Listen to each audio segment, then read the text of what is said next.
Good afternoon, everyone. It's Wednesday, May 27th, the night after another Met loss. I was at the game last night. I apologize I didn't do a podcast from the game during the game because at today's baseball games, there's not 1 second where noise is not blasting or a song is not going on or they're not throwing out t-shirts or there's not a game being played to watch up on the scoreboard, the video screen. It's incredible. I mean, I go to games, I get it, but it's just loud there. There's not a second where there's not a moment of introspection at all at these games. It is just, maybe they're just trying to take our mind off how bad the Mets are. It could be, I don't know. I mean, stranger things have happened, as they say. Distraction is an important smokescreen to reality. I just made that up, so I don't really know where I'm going with that. Anyway, the best minor league team money could buy last night was on the field and got the normal quota of 5 hits. Soto hit a home run. It was the only Met offense basically the entire night. They didn't get another run, produce another run anywhere else. They had their usual 5 hits. Their starter went the normal 5 innings. Their bullpen came into the game. It was pretty much standard fare for a Met game this year. There has been nothing that was anywhere out of the ordinary. The Reds had a young phenom pitcher who was in pitching last night, Chase Burns, who is just an incredible, is off to an incredible start this season. And last night he did nothing to really hurt himself. He didn't complete 6 innings. He had a pretty decent pitch count at one point. He does strike out batters, and he had some strikeouts going on in that game. And he did walk a couple of guys, which was a little out of character for him. He usually doesn't walk a large amount of guys last night. But all said and done, it was not a good game for the Mets. Are you one of the millions surprised by rising prices? Well, AT&T just raised your rates. You have rights. I'm not entirely sure what they are because every time I click on this, I do this every time. I apologize, and it gets loud. I was actually looking to see how many walks he had. He had 2 walks last night. So the Mets made him work. He had 90 pitches in 5 innings, where he struck out 8 guys. So that's pretty much where most of his pitches went from. Mets had David Peterson. He threw 90 pitches. His 90 pitches looked a lot different than Chase Burns' 90 pitches. Peterson last night basically had a small army on base most of the game. And if it wasn't for the Mets throwing out a base runner last night at home plate and getting a guy caught stealing in the first inning, it would have been a blowout right from the beginning. I mean, there was that many men on base all night. Melendez threw a guy out at home, and I think it was Dunn got caught stealing in the first inning. It's very interesting. It's when you watch a game, you see the action live, but you don't follow the actual players as close as you do if you're watching the game on television. So it was just strange because there was Reds on base the entire game, and basically it looked like a small army, like I said. Just another typical Met loss, and I was watching the game, and again, it was courtesy of, I was corrected on this, it's Hoagland Energy, not Hoagland Fuel.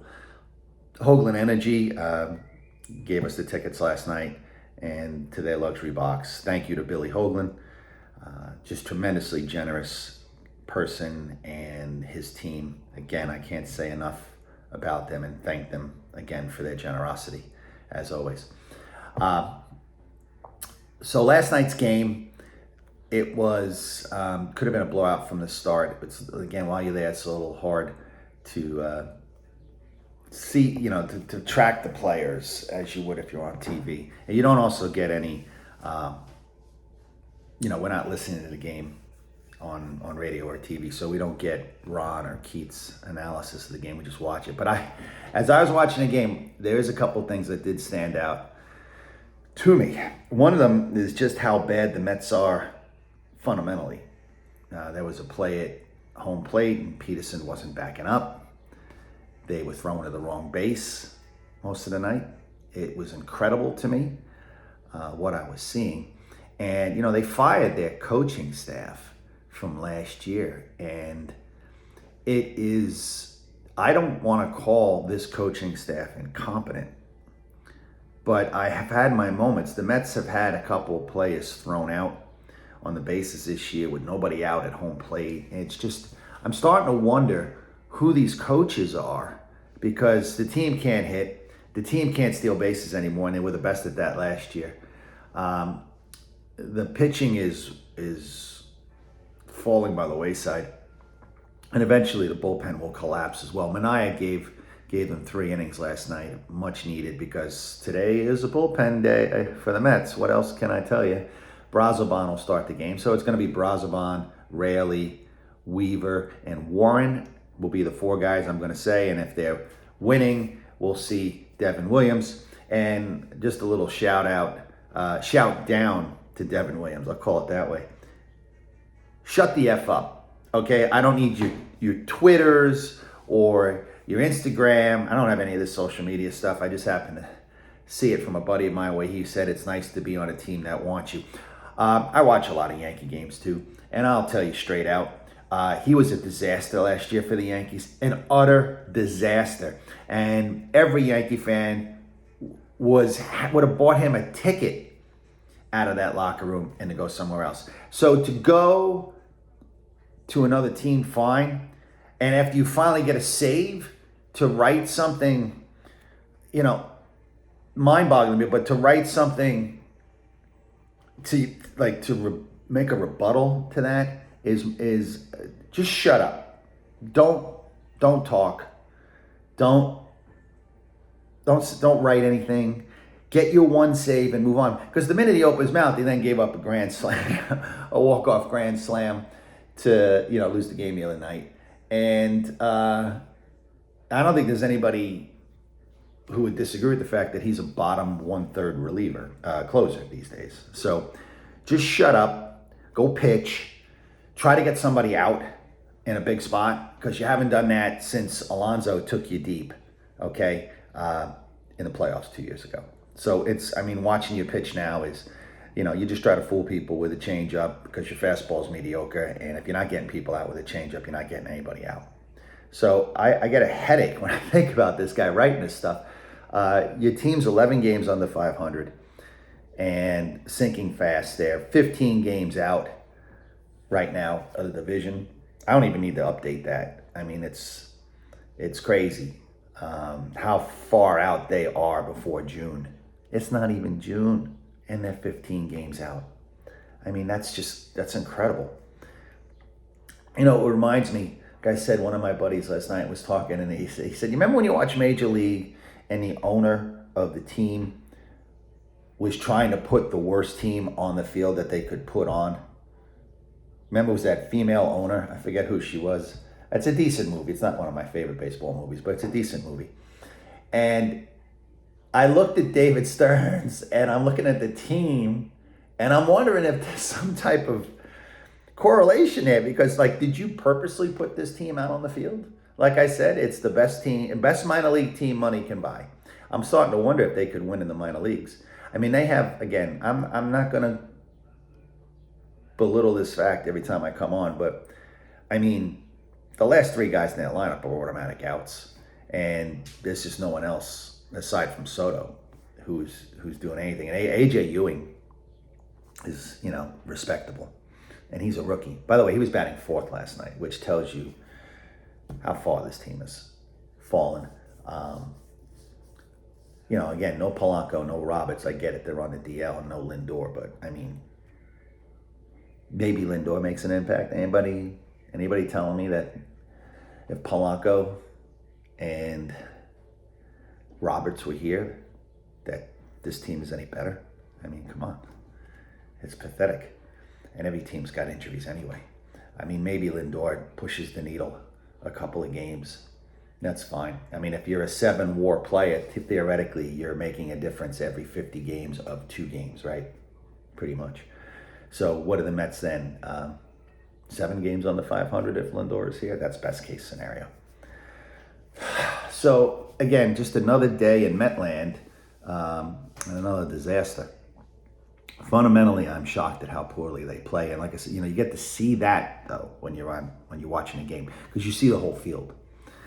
So even though they may not have commented on Peterson not backing up. I don't know. Like I said, I wasn't listening to the broadcast, but you see it. You see guys thrown to the wrong base. Beatty got incredibly lucky on a ground ball last night that he was able to tag the run, and the Mets did challenge it and threw the ball across the diamond, and he threw it into the dirt. And Jared Young, who's back, got an at-bat, 2 at-bats. He walked and he struck out. And then he was lifted for a pinch hitter when Mendoza played the lefty-righty matchup. It wasn't that hard a ball to scoop, but he missed it. So, but the Mets challenged and got the out at third base, so it would have been bases loaded. I mean, it was incredible just how bad they are. And I'm looking at the young players on the Reds. Yeah, look at their young pitching, Dunn and De La Cruz and Steer. And I'm just looking at these guys and just all these guys, and there's Terry Francona managing them, and they just got it together, and they're just they're a small market team. Their payroll's probably 40% of that of the Mets, maybe less, a lot less, probably a third, $120 million payroll, and they're 4 games over 500, and they play smart baseball, okay, and they know when to steal. But yeah, they're young, they're not disciplined at the plate. They had I think the Mets struck out 12 of them last night. They were swinging at everything. But they hit, they run, they go first to third, they put pressure on the defense. They fielded the ball well, and they've got some young pitchers that are just dynamite.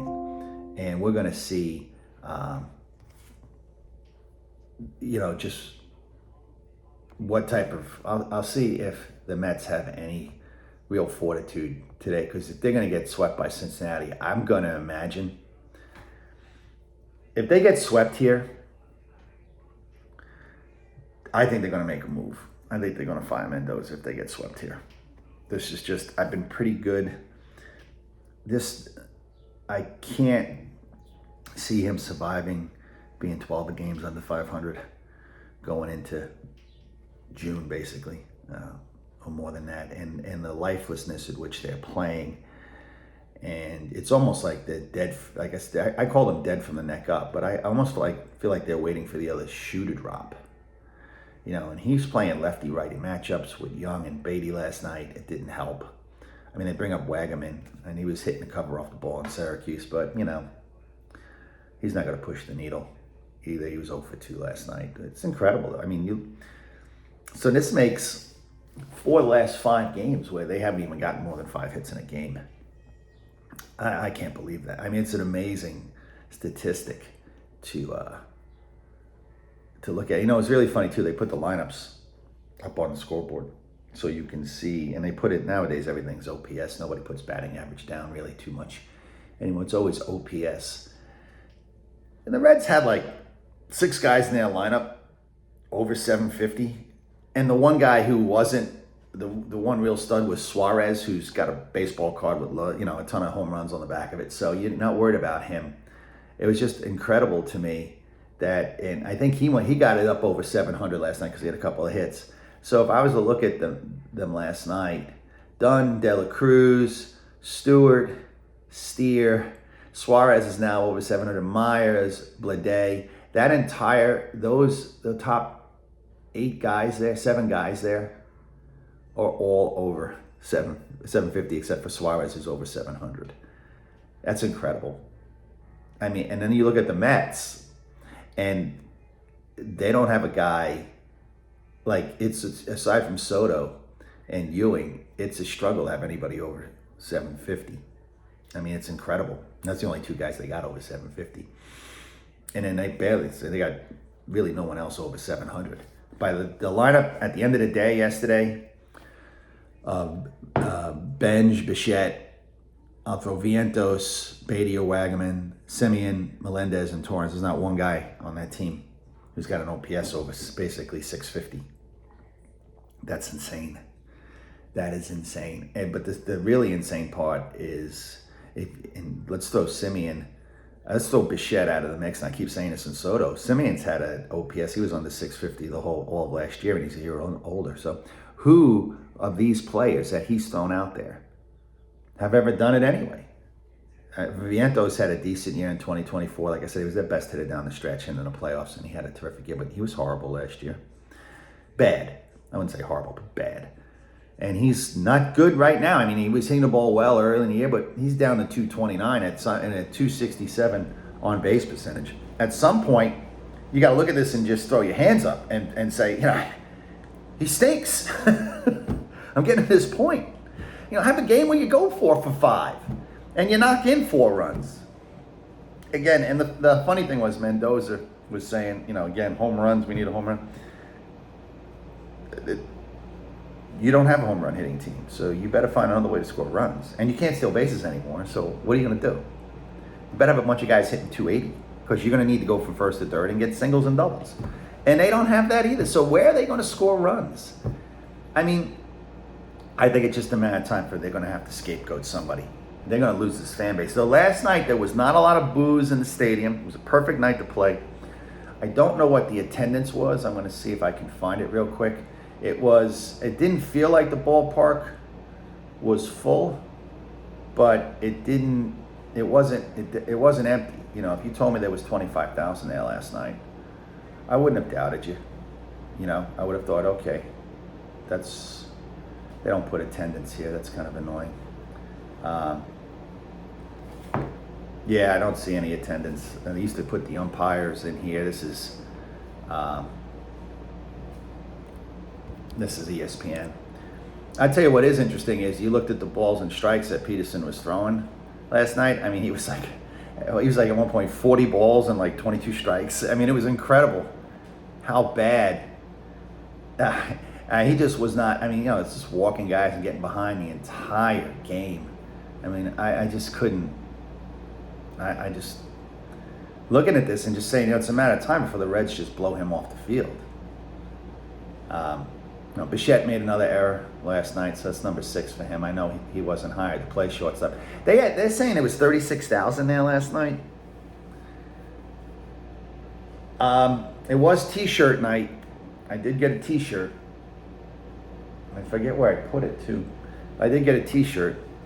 I think I left it in my buddy's car last night. I actually got a flat tire going to the game. Here's a little something for everybody out there. Do not ever rent from Budget Rent-A-Car. The worst. No spare, no fix a flat. My buddy took me to the game. I was meeting him at a mall, and I got a flat tire about a mile from there. They took the car back to Newark Airport, by the way, which was 37 miles away. They didn't have anything closer. And I did not elect to go with them. I decided to cancel the reservation, which I'm still trying to cancel because I'm getting the runaround. I finally sent them an email with pictures proving that the car was picked up by their towing company, which they could not confirm. It was amazing. And taken to Newark Airport, which, thank God, the towing company sent me that information. Do not rent from Budget Rent-A-Car. Ever, ever, ever, ever, ever, ever, ever. And that's my own fault. I didn't think it would be that big a deal. But it was an absolute disaster. Horrendous customer service. Everything is overseas. They have no idea where America is, let alone where you are in America. I mean, I'm serious. So, listen, if I was handling customer service for, let's say, Germany, and someone was in a small town, I wouldn't know what to do. And when geography is important for them to locate where you are and what's closest, you need to have an understanding of that. And they do not. And I'm sure most rent-a-car companies are probably like this, but generally I stick with Hertz or Alamo. I will, and now maybe Alamo's bad, I don't know. Everybody can have a bad experience with somebody, but do not rent from Budget. I cannot stress that enough. I have never seen, they have no roadside assistance whatsoever. And I'm still trying to get the doggone thing canceled. And I finally had to send them an email because I spent 6 hours on the phone trying to find how to get in touch with somebody. So that was an absolute disaster. Almost as bad as the Met game, but I was happy to get to the game because, like I said, it's also a treat to be in a luxury box. I was very happy to watch the game from there last night. I was hoping to actually do a video from there, but it was just too loud. It's unbelievable. There used to be a time you go to a ballpark and it was kind of relaxing, and boy, I got to tell you, it was pretty bad. Also, Jesse's Girl did not win the karaoke song in the bottom of the 8th inning, which made me sad. It went to Kelly Clarkson, Since You've Been Gone. Jesse's Girl came in last place. So sorry, I'm dating myself, but that's how I feel. It's a better song. Okay, so bullpen game today. I don't know what's the point at this point. Hopefully we'll see what happens. I would say this, keep an eye out, folks. I think you're going to see a move here if they lose. I think you'll see it could be over the weekend. I don't see Carlos lasting much longer here. The fans have been patient, but I remember I heard the stat. I said they were 30 games under 500 since whatever it was, like June 15th last year, June 20th. I was a little off. They're like 26, and they've lost 2 since, and that's 28 games under 500 basically in a year. Okay, it's almost 162 games since that point. It's less, which makes it even harder to be that far under 500. I think it's like 152 games. The Mets, the last 152, are now 28 games under 500. 28 games under 500. You think about that number, that's an incredible number. That's like 62 and 90. I mean, that's the worst. That'd be the top 2 worst teams in baseball. So I don't know what they're going to do. It's, maybe it's the people like me that are out here calling for, I don't like to call for a manager. I don't think that at this stage it's going to do anything. You hamstrung them with the coaching staff that doesn't know what they're doing. You hamstrung them with bad pitching and a lineup that can't hit. I don't know what's he supposed to do. But he's next. Okay? And hey, to David Stern, after you get rid of Mendoza, guess who's one step closer to the end of that plank? You are. Okay? And there's going to be a lot of Met fans going to be ready to push you off. Okay? They'll get Steve Cohen to do it. Okay? Because you got no one else left to scapegoat anyway. And you're going to do Carlos. Just know you're next. Okay? Because you built, like I said, the best minor league team money could buy. It's an embarrassment what you're throwing out there. Anyway, I'm Tony Saraceno. This is the Tony Saraceno Baseball Show. Glad to have everybody on board. If you like what you hear, subscribe. And I'd love to see you back. Don't be afraid to give me your comments. Even trivia. I do enjoy a lot of trivia. I do try to recall a lot of that stuff from memory. I promise not to cheat and look it up. So if you do have something that you want to send my way, even a memory of somewhere you've been at during a Met game or a Yankee game or any baseball game, love to hear it. Love to see what you're all about out there. Thanks again, and we'll see you after the next Met game. Let's go Mets.